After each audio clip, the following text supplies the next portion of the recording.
Pernahkah kamu naik bus malam menuju Bandung, tertidur sebentar, dan saat terbangun, semua penumpang menatapmu dengan mata yang sudah mati? Malam itu, angin berhembus lebih dingin dari biasanya di Terminal Bekasi. Kabut tipis menyelimuti pelataran aspal yang basah oleh sisa hujan. Aku melangkah dengan gontai, kelelahan setelah seharian bekerja keras. Sebuah bus tua jurusan Bandung menantiku dengan mesin yang menggeram pelan. Tidak ada firasat buruk saat kakiku melangkah naik. Hanya rasa ingin segera memejamkan mata dan tiba di tujuan. Namun, aku tidak pernah tahu bahwa tiket yang kugenggam malam itu adalah tiket menuju perjalanan tanpa akhir. Begitu aku melangkah masuk, hawa dingin seketika menusuk hingga ke tulang sumsum. Lampu kabin utama dimatikan, menyisakan cahaya neon biru pucat yang meremang di sepanjang lorong. Bus ini hampir penuh. Banyak bayangan kepala penumpang yang bersandar di kursi mereka. Anehnya, tidak ada satupun suara yang terdengar. Tidak ada obrolan, tidak ada suara dengkuran, bahkan tidak ada gemerisik pakaian. Semua orang duduk mematung, menatap lurus ke depan. Ku ambil kursi kosong di barisan tengah, merapatkan jaketku, dan mencoba mengabaikan kejanggalan ini. Mungkin pikirku, mereka semua sama lelahnya denganku. Bus mulai merayap perlahan meninggalkan kota, memasuki gelapnya jalan tol Cipularang. Hujan rintik-rintik kembali turun, mengetuk-ngetuk kaca jendela di sebelahku, bagaikan jemari pucat yang meminta masuk. Sesekali, kilatan lampu jalan raya menembus masuk, menyinari siluet pepohonan yang tampak seperti raksasa-raksasa kelaparan di luar sana. Kabut semakin menebal, menelan pandangan hingga radius beberapa meter saja. Mesin bus meraung monoton, seolah menjadi satu-satunya tanda kehidupan di dalam kotak besi ini. Entah mengapa, ada perasaan terisolasi yang aneh merayapi dadaku, seolah-olah bus ini telah memisahkan diri dari dunia nyata. Rasa kantuk yang luar biasa akhirnya mengalahkan kewaspadaanku. Kelopak mataku terasa seberat timah. Hawa dingin dari pendingin ruangan bus yang menusuk kulit justru membuatku perlahan tenggelam dalam ketidaksadaran. Aku tertidur. Dalam tidurku yang gelisah, aku bermimpi berada di sebuah ruangan gelap, di mana dinding-dindingnya berdenyut lambat dan bisikan-bisikan tanpa wujud mengelilingi telingaku. Aku tidak tahu berapa lama aku terlelap. Mungkin hanya belasan menit, atau mungkin berjam-jam.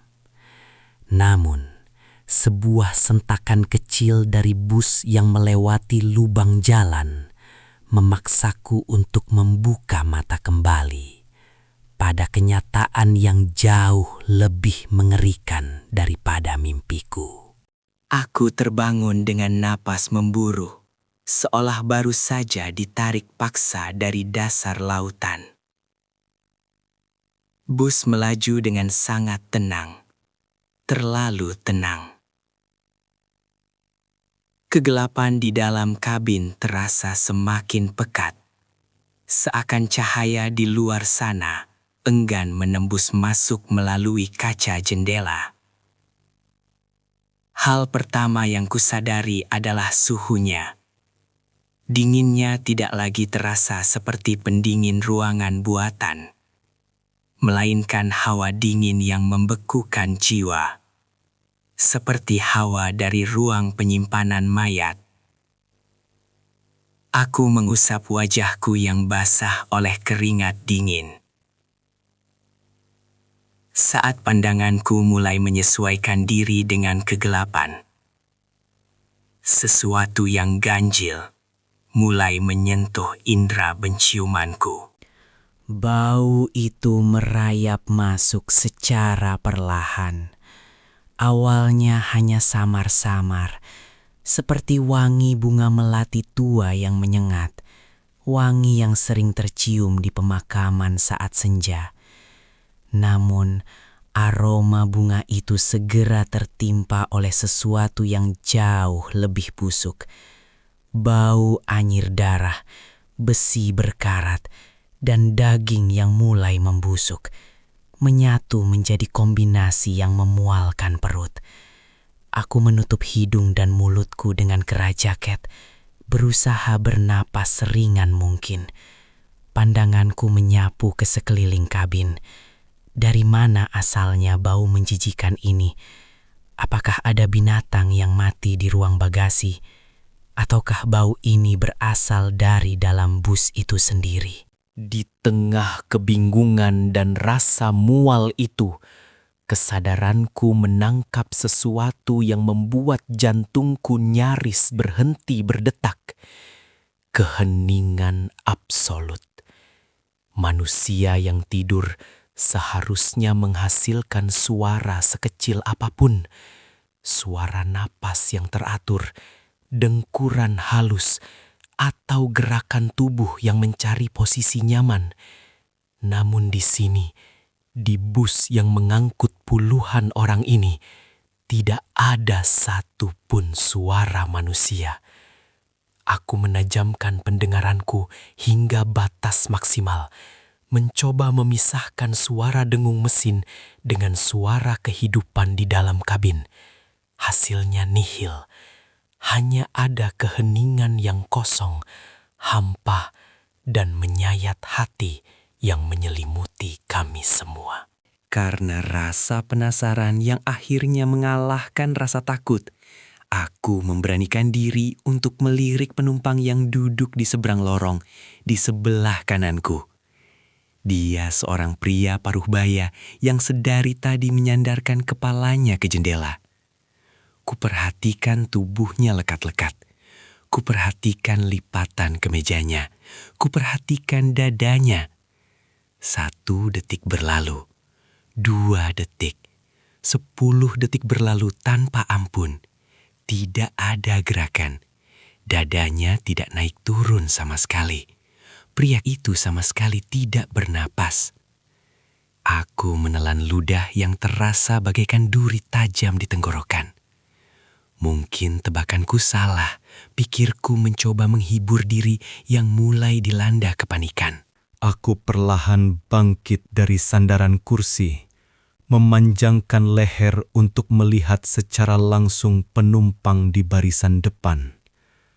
Seorang wanita muda dengan rambut terurai. Dadanya tidak bergerak. Seorang anak kecil di pangkuan ibunya.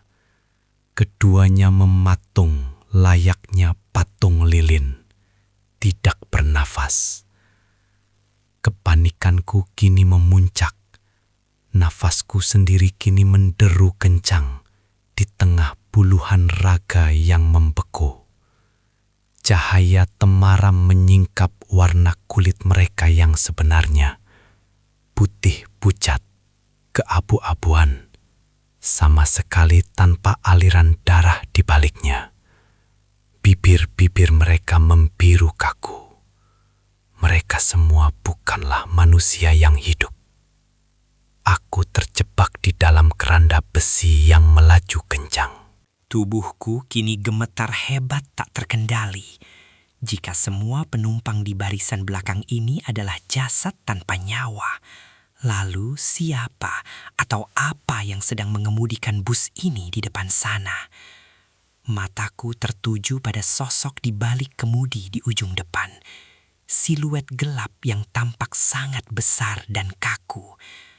Aku mencoba melihat pantulan wajahnya dari kaca spion tengah. Tidak ada wajah di sana. Hanya kekosongan yang gelap gulita. Sebuah bayangan pekat yang menyerap sisa-sisa cahaya di sekitarnya. Kedua tangannya yang pucat memegang kemudi dengan cengkeraman yang sangat tidak wajar. Mesin terus menggeram tanpa ampun. Tiba-tiba, bus menghantam sebuah lubang besar atau sesuatu yang keras di jalan. Guncangan keras terjadi. Akibat guncangan brutal itu, leher penumpang pria di depanku seakan patah dari posisinya. Kepalanya terkulai jatuh ke sandaran kursi dan perlahan memutar ke belakang, mengarah tepat ke arahku. Jantungku serasa copot dari tempatnya. Kedua kelopak mata pria itu terbuka lebar. Matanya sepenuhnya putih dengan urat-urat merah yang pecah, menatap kosong seolah menembus jiwaku. Rahangnya jatuh terbuka, mengeluarkan desisan pelan, bercampur aroma busuk darah dan melati yang kini sepenuhnya menguasai paru-paruku. Seperti sebuah komando tak kasat mata dari alam baka. Guncangan itu memicu sebuah reaksi berantai yang akan menghantui setiap malamku seumur hidup. Suara kertakan tulang leher patah terdengar bersahut-sahutan di dalam kabin. Satu persatu, kepala dari puluhan mayat itu memutar perlahan ke arahku.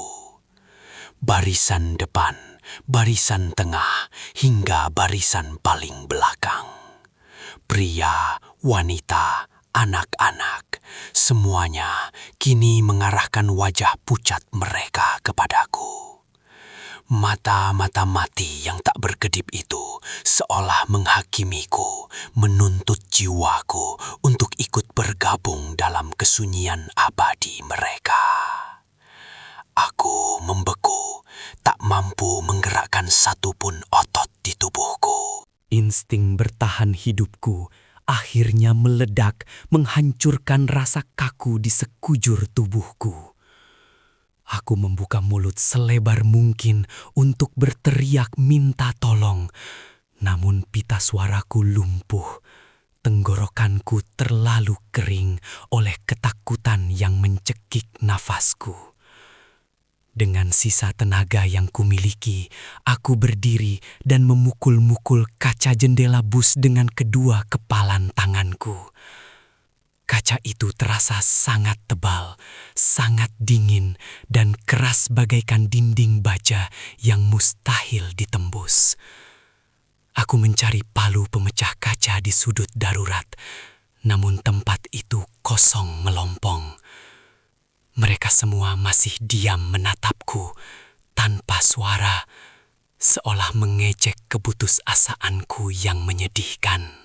Saat aku mengusap embun tebal di kaca jendela untuk melihat keluar dan mencari jalan harapan, kewarasanku akhirnya benar-benar hancur ke keping-keping. Di luar sana tidak ada lagi jalan raya yang kukenal. Tidak ada pembatas jalan, tidak ada lampu kota di kejauhan. Bus ini tidak sedang melaju di atas aspal kehidupan. Di bawah kami hanyalah jurang kegelapan yang sama sekali tak berdasar. Pepohonan aneh dengan ranting-ranting runcing yang meneteskan warna merah darah berkelebat di dalam kabut hitam pekat. Kami sedang terjun, diseret ke dalam dimensi di mana waktu tidak lagi berjalan dan kehidupan telah lama mati.